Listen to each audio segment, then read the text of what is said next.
on the high cost of living, we want to tell William Samoei Ruto, when we talk about high cost of living, it does not only surround the fertilizer. We don't need fertilizer to put fuel on our vehicles. We don't need fertilizer to put fuel on our motorbikes. We need fertilizer is not the only cost of production. Land as a factor of production. You may have land, then you lack fertilizer, but you can end up tilling your land and even producing something out of the land. It is not a must that you have to use fertilizer. And on that fertilizer issue, you Kenyans were given free fertilizer from the Russia. Thank you very much, members of the press and the Nakuru County at large, the leadership of the Bunge la Wananchi, the Azimio leadership here in Nakuru. I wish to state as follows. First, we want to thank the Azimio leadership for coming out and reiterating the major points that they want to be addressed at the bipartisan table. The first information is about high cost of living, which I equally share as the movement for the Sufuria. The second agenda is about reconstitution of the IEBC as a commission. The third agenda is about strengthening and stopping the executive interference with the political parties in Kenya. The third one is about auditing of the 2022 general elections. Let me say this. These four important points are very important in nature because they are issues that affects the Kenyan people. The reconstitution of IEBC means a lot to us as a people. First, it tries to explain that we need to have an independent body that conducts an elections and gives a credible results and announces the winner that all Kenyans will agree about. That is the information that we want to be dealt with amicably.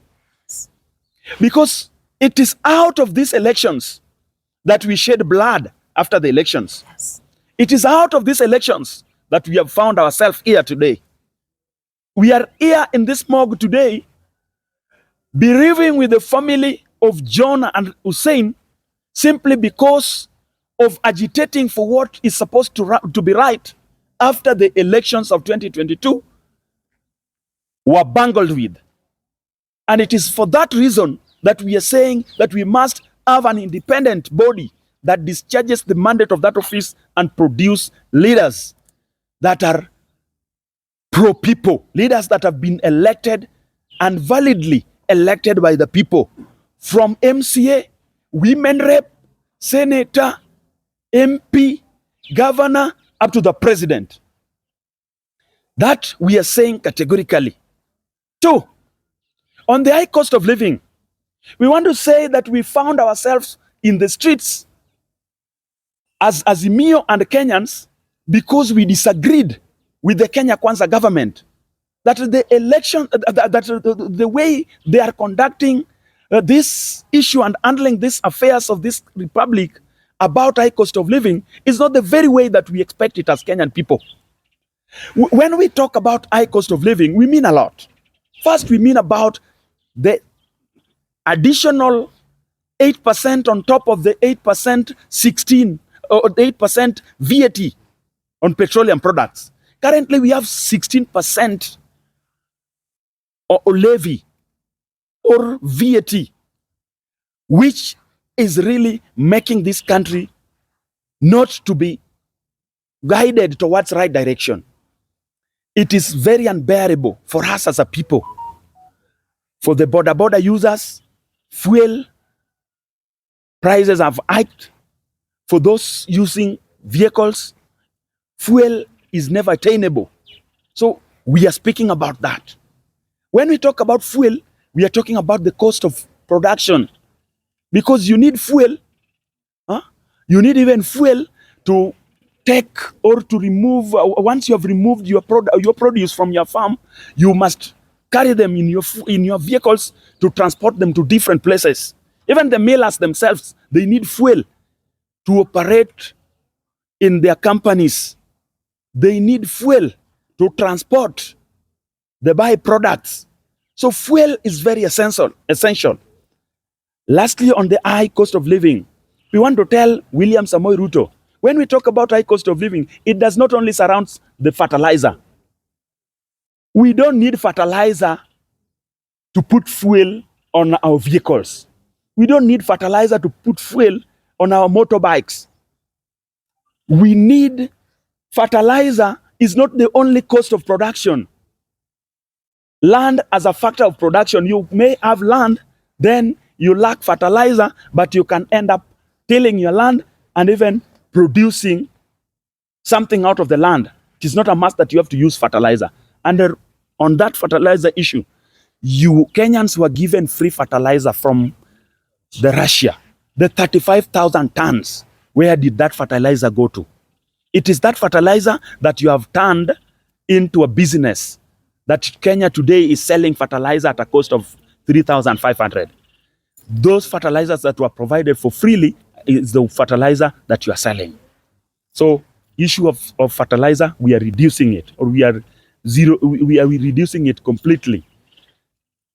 Lastly, we are saying as supporters of the Azimio la Umoja movement and Kenyans, demonstrations, we will always be getting into the streets, provided for that Baba announces it. But I want to agree and concur with the chairperson of Azimio la Umoja movement here in Nakuru, that we should not relax while William Samoei Ruto has started campaigning already. We saw his tricks campaigning by the time Uhuru was in power. He campaigned for more than 4 years, which later made him to get into power. We want to tell the Azimio to start developing new tricks. We know that we are getting to the conversation about the points that we have given out. But let us do what the Azimio leadership here in Nakuru has said. Kindly, Baba, adopt this idea. As we are talking on the table, let us also meet in the streets and do our people's baraza. We need to start our people's baraza and people's assembly. That is why we congratulate the Bunges for engaging always very consistently on these matters. Bunges are always meeting to discuss matters that affect the country.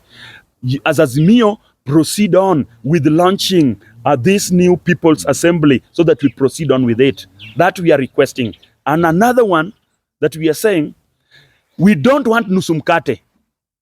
And this we are agreeing. Do you need nusumkate? We don't. No. We don't need handshake. Do we need handshake? No. The Nakuru residents does not want handshake.